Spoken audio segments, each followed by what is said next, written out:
Hey everybody, welcome back to another episode of the Canning Nana. As you guys know, earlier, let me move my cat before he gets up. So earlier in another video, I'm going to dehydrate some broccoli. And here I blanched it already. And what I'm going to be doing is dehydrating the broccoli separately, but I also did some carrots. So I had some carrots that I had left over in the refrigerator that I needed to use up. So some I just cut up, left the skin on, and put them in my freezer bag with all of my vegetables and things that, like my vegetable scraps and things like that, that I use to make vegetable broth with, and then vegetable soup. So this will be part of mirepoix that I'm going to be canning, which is celery and carrots and onions and potatoes if you want potatoes in there. It's pretty much the basic for so many dishes that you do. So many soups, stews, casseroles, stir fries. It's just the basic of so many things. So I decided to can that because I already have the cans, my broccoli or my celery already canned up. So that's 3 stalks of celery right there. This is a pint jar, and that's 3 stalks of celery. Look at how pretty that looks. So this celery I blanched first. And that's one of the differences that you can tell when you dehydrate food. When you blanch it first, it tends to retain its color so much better. So hang on, let me move my cat again. There we go. Stay down, Noah. Okay, so he wants to be a part of this too. So what I'm doing right now is I cut up 4 white onions that I had. That's right here. So what I did is I cut them so that they made rings. And then I put the big chunk into the water and blanched it. It was then that I realized, I should be making a video about this and teach you guys as I go along, because that's what I'm here for, and we're doing a basic food preservation, dehydrating and canning. So this is part of it. I'm sorry that I didn't take that first step and show you guys how to boil the onions, but this is all I do. This way, it makes it easier for the rings to come out, and then you can put them on your dehydrator sheet and dehydrate them in rings. Of course, you can do it in chunks as well, whichever way you want. When you blanch your vegetables first, whether it be carrots or broccoli or celery or potatoes, onions, any of that, it retains the moisture in it, believe it or not. It opens up the pores, kind of, as an example, and it releases the water in it when it dries. Just a second. Get down.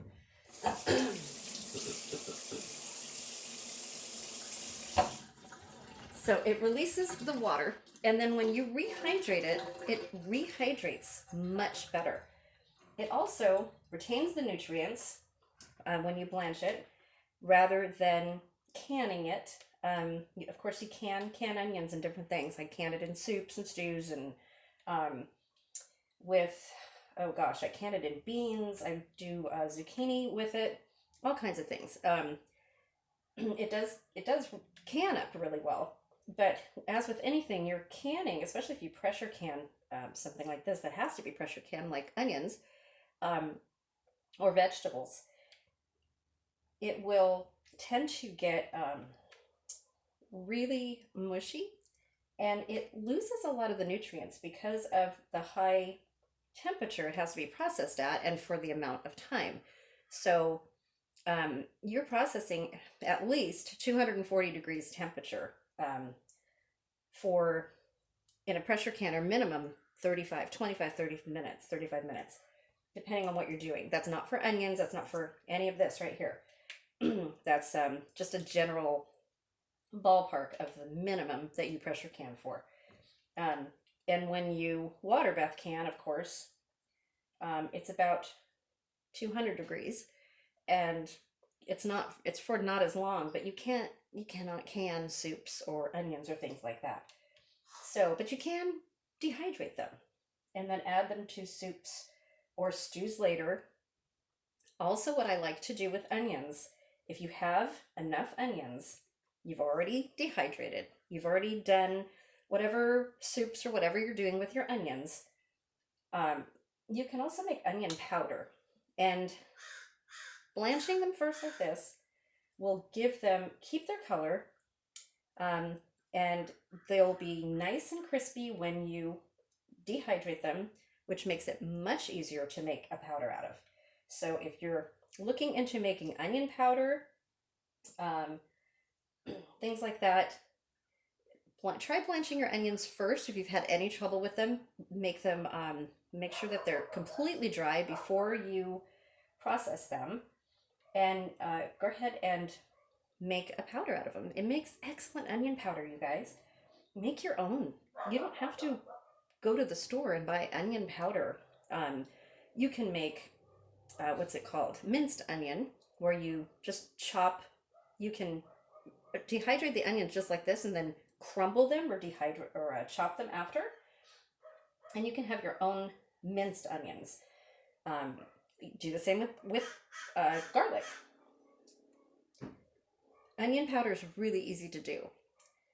Making different powders is really easy to do, and I'll go into a whole video of that.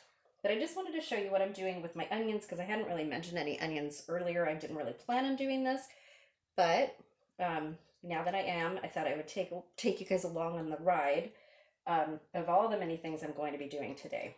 So watch for multiple videos, maybe even a live, but I will announce a live when I do it, or before I do it first, so that everybody can be there. So that's all right now. I'm going to be putting my carrots also on another tray, my broccoli on another tray. Somebody mentioned that when they dehydrate broccoli, it smells really bad. I've not noticed that at all. I blanch the broccoli first. Usually, sometimes I don't, but blanch your broccoli first. It comes out much better. Also, people complain about onions and garlic when you dehydrate them in the house. I personally don't have a problem. Being Italian, we use garlic in everything, literally, and pretty much onions too. So I personally like the smell of onion, but I honestly don't notice the smell. I have an Excalibur dehydrator, and it dehydrates really fast. The garlic and these onions will be done probably in 4 or 5 hours. Not very long at all. It'll take longer for the carrots. The broccoli won't take as long, but it's pretty fast. The celery was, I'm going to say about 6 hours, I guess. About 6 hours. So, yeah, this is not hard to do. You can do it with a Nesco. You can do it with a Ronco, those round dehydrators.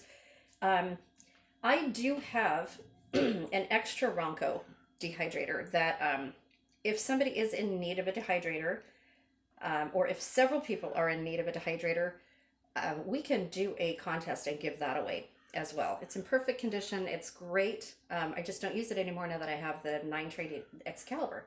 So maybe we'll do a contest with that as well. Let me know who needs a dehydrator. It's just they're round dehydrators. They're just basic. There's no fan in them. They're the older kind. But they're what I used for years. And yes, it does take longer than with a Excalibur. It absolutely does. I'm not going to lie. But it is an efficient way to dehydrate.